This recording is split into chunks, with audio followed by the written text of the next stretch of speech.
This is your Armchair Detective, and today I'd like to tell you about the case of the dead Bankrupt.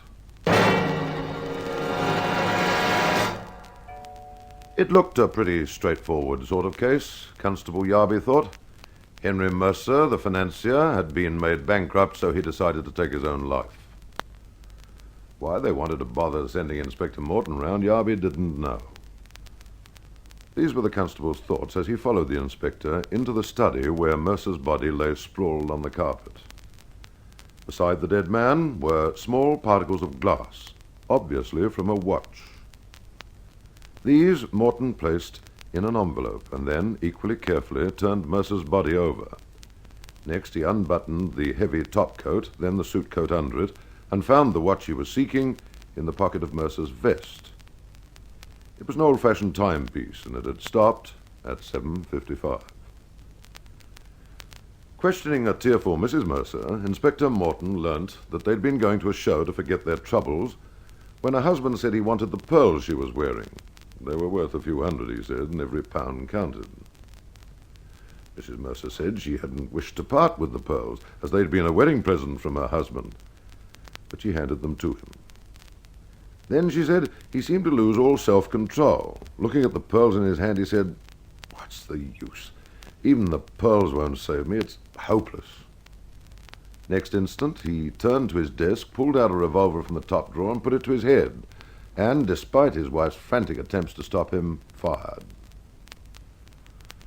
Mrs. Mercer just managed to get those words out before she broke down completely. The inspector waited until she'd recovered somewhat, and then she went on. It was dreadful.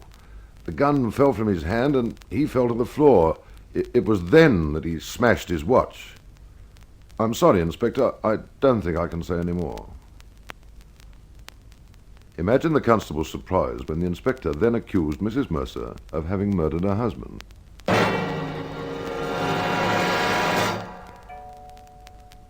Mrs. Mercer had lied when she said her husband had broken his watch when he fell.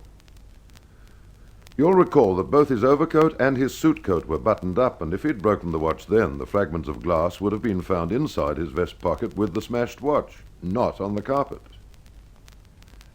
It was this foolish lie that made Inspector Morton suspicious, so he took a chance and charged her with the murder. Finally, at the police station, Mrs. Mercer broke down and confessed that she'd shot her husband in a fit of blind anger when he'd brutally ripped the pearls from her neck after she'd refused to give them to him. Then, with some notion or other in her feverish mind, she'd gone to the trouble of taking his watch from his pocket, smashing it on the floor, and replacing it, even carefully doing up his buttons again. Whether she had some idea of fixing an alibi for herself by altering the hands of her husband's watch, we'll never know. Strain suddenly proved too much for Mrs. Mercer, and she retreated into a vague world far removed from reality.